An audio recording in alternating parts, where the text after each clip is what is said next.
Olá mais uma vez, queridos alunos, tudo bem? Mais uma vez espero que estejam bem e seguimos aqui para mais um complemento das nossas aulas de Ética Cristã 2, de professor Enéas Gomes. E hoje vamos introduzir um pouco, esse conteúdo que é para complementar o tema das nossas aulas, falando sobre dois temas relacionados à aparência, que nós vamos trabalhar em sala de aula também. O primeiro desses temas é sobre a beleza e a moda, né? É um tema tão atual, né? Tão relevante, né? Como é que lidamos isso na nossa vida pessoal? Como é que lidamos com isso nas nossas igrejas? E como é que lidamos biblicamente sobre o assunto? Você já parou para tentar pensar o que a Bíblia fala sobre isso, sobre beleza e a moda, a modéstia e tudo isso? Nós vamos conversar um pouco sobre isso em sala de aula, mas eu quero só introduzir o assunto para você nesse vídeo complementar. Ah, algo interessante para nós pensarmos nesse tema é começarmos olhando para uma característica de Deus, né? E será que beleza é algo necessariamente ruim? Será que beleza necessariamente é algo pecaminoso, né? Como alguns podem tentar ir para um extremo e falar, não, tudo essa beleza aí é do diabo, né? Será que a beleza veio depois da queda? Nós vemos que não. Na Bíblia nós vemos que beleza é não só algo criado por Deus, mas algo que uma palavra, uma expressão usada inclusive para descrever o próprio Deus, né? Mas o que significa isso? Quando nós falamos que Deus é um Deus da beleza, um Deus belo, o que queremos dizer? Porque sabemos que Deus é espírito, né? Deus não tem uma aparência física, ele se fez homem em Jesus Cristo. Mas como é isso falarmos que Deus é belo?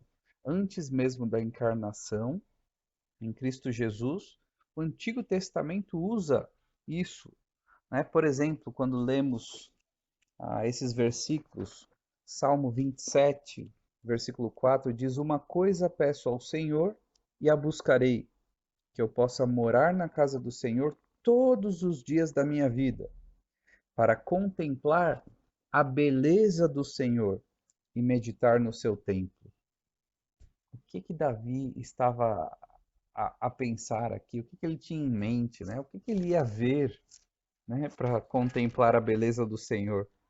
Mais para frente no Salmo 29, ele também repete essa ideia. No versículo 2, ele diz: Tributai ao Senhor a glória devida ao seu nome. Adorai o Senhor na beleza da santidade. Beleza, né? O que quer dizer isso?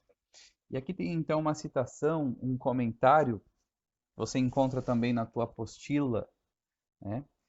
Que é um comentário aí de Wayne Grudem, que ele tenta explicar então o que significa essa ideia de beleza na Bíblia. Ele diz assim: este atributo, a beleza, se define de uma maneira positiva para mostrar que Deus, de fato, possui todas as qualidades desejáveis. Perfeição significa que Deus não carece de nada desejável. Beleza significa que Deus tem tudo o que é desejável. São duas formas diferentes de declarar a mesma verdade. Espelhamos em nós a beleza de Deus quando exibimos uma conduta que lhe seja agradável. Então é interessante, né? Começarmos a pensar, começarmos com esse ponto de vista de que Deus é um Deus belo. Isso quer dizer, ele tem tudo o que é desejável. E por isso nós podemos então buscar, almejar essa beleza verdadeira. Quando falamos desse tema, o que é que vamos conversar, né? Qual será o nosso rumo, nosso objetivo em tudo isso? Nós queremos então compreender a importância e o lugar que Deus dá à aparência e nos comprometer em cuidar do nosso exterior para refletir a beleza interior de Cristo. Esse vai ser então o nosso foco quando vamos lidar com esse tema. Basicamente, de maneira brevemente, eu gostaria de apresentar um contraste nessa visão que nós vemos no mundo, né? Duas posições, a posição do mundo, da cultura e o que Deus diz. Eu não vou explicar muito, mas só para percebermos, né, essa distinção. Primeiro, a nossa cultura, o mundo. Nossa cultura define a beleza pelo exterior, enquanto que Deus define a beleza pelo interior. A nossa cultura ela estabelece um ideal de beleza inatingível, ou seja, estamos sempre insatisfeitos, um padrão irreal, enquanto que Deus estabelece um ideal de beleza que todos podemos atingir à medida que respondemos à sua obra graciosa em nossa vida. Nós vamos conversar um pouco mais sobre tudo isso. Mas tem mais, olha só. A nossa cultura. Nossa cultura encoraja a busca de uma beleza que dura pouco tempo, enquanto que Deus encoraja o cultivo de uma beleza que nunca acaba. Pelo contrário, renova-se a cada dia. A nossa cultura encoraja a busca da beleza para engrandecimento pessoal, enquanto que Deus encoraja a busca da beleza interior para engrandecer ao próprio Deus. É muito interessante, né? Pensar nesse contraste que temos com o mundo. Além disso, a nossa cultura quer transformar o corpo para atrair olhares de cobiça, enquanto que Deus quer transformar o nosso coração para impactar vidas eternamente. A nossa cultura entende que o propósito das roupas é revelar o corpo, enquanto que Deus entende que o propósito das roupas é cobrir o corpo. A nossa cultura encoraja a busca da identidade na beleza exterior, enquanto que Deus encoraja a busca da identidade em Cristo.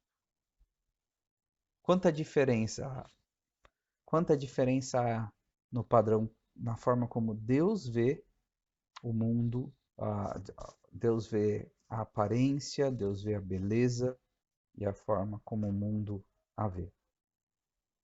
Sobre o corpo, além de falar da beleza física, né? Nós vamos falar também sobre o corpo como um instrumento útil a Deus. Como então que o nosso corpo ele, ele, ele se torna um instrumento útil a Deus? Ou será que quando falamos de beleza estamos falando só do coração? Então o que fazemos com o corpo não importa. Será que é isso? Não, nós vamos ver também que existe um Deus que é digno de receber glória. Nós fomos criados para o propósito expresso de glorificar a Deus em todo o tempo, em todas as atividades que praticamos ou em nossas escolhas de deixar de praticá-las. Então, glorificar a Deus não significa acrescentar mais glória a Deus.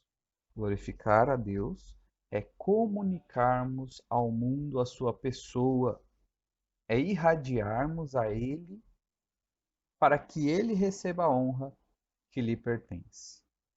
E nós vemos então que Deus nos criou para a sua própria glória. Isaías já disse isso tão claramente, né?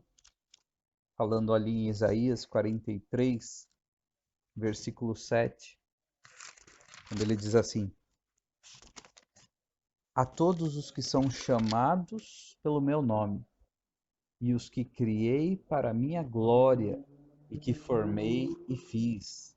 Será que ele estava falando aqui especificamente para o povo de Israel? Nós vemos que não, porque essa é uma verdade que foi repetida, reforçada no Novo Testamento.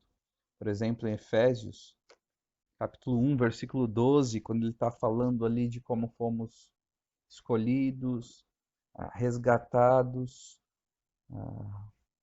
abençoados em Cristo Jesus. No versículo 12 diz assim: a fim de sermos para o louvor da sua glória, nós os que de antemão esperamos em Cristo. Romanos 11:36 nos lembra de que todas as coisas criadas foram criadas porque dele, para ele, por ele, a ele seja a glória, né? Todas as coisas. Então, nós podemos sim lembrar que Deus merece a glória e com tudo que ele nos deu, inclusive com o nosso corpo, nós devemos glorificá-lo. Devemos usar então cada minuto do nosso dia e tudo que temos para promover a glória de Deus. É o que diz 1 Coríntios 10:31, né? Quer comais, quer bebais, quer façais qualquer outra coisa, façam tudo, fazei tudo para a glória de Deus. E Mateus 5:16 nos lembra que quando nós fazemos isso, tudo para a glória de Deus, nós brilhamos como luzes em meio à escuridão. E levamos outros também a glorificar ao nosso Deus. Quando vamos falar do corpo, então, o nosso objetivo será compreender a verdade bíblica de que o seu corpo é o veículo que Deus lhe confiou para expressar o coração e para amar e servir a Ele e ao próximo. Além disso, queremos nos comprometer com o cuidar adequadamente do corpo.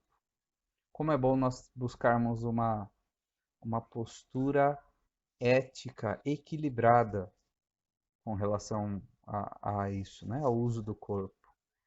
E é isso que nós queremos conversar mais na nossa sala de aula, tá bom? Nós vamos falar então, esse é só um despertar, um conteúdo extra, mas venha preparado. Lembre-se que você tem aí também a possibilidade de e a orientação de fazer o estudo aprofundado, né? Você tem o desafio de fazer esse estudo aprofundado, eu vou até mostrar para você aqui na sua apostila. Esse aqui é o conteúdo programático. Lembre-se que temos tarefas preliminares, certo? Então temos aqui alguns artigos, estudos aprofundados, artigos que tínhamos falado, né? E aqui o artigo número 4, o estudo aprofundado número 4, ele tem exatamente essa ideia de desenvolver mais esse conteúdo sobre a aparência, tá bom? Então esse conteúdo aqui nós vamos estudar em sala de aula. E chegando aqui, olha aqui, deixa eu ver, cadê a página certa? Na página 38. Página 38, vamos lá. Vem comigo, vem comigo. É isso. Aqui fala então de um conteúdo para você estudar por si mesmo, o tema, o corpo, um instrumento útil a Deus. Tá bom? Então faça isso, prepare-se anteriormente, aproveite ao máximo desse tema e, como tenho dito, né, se Deus quiser, estaremos juntos em breve. Deus abençoe. Valeu.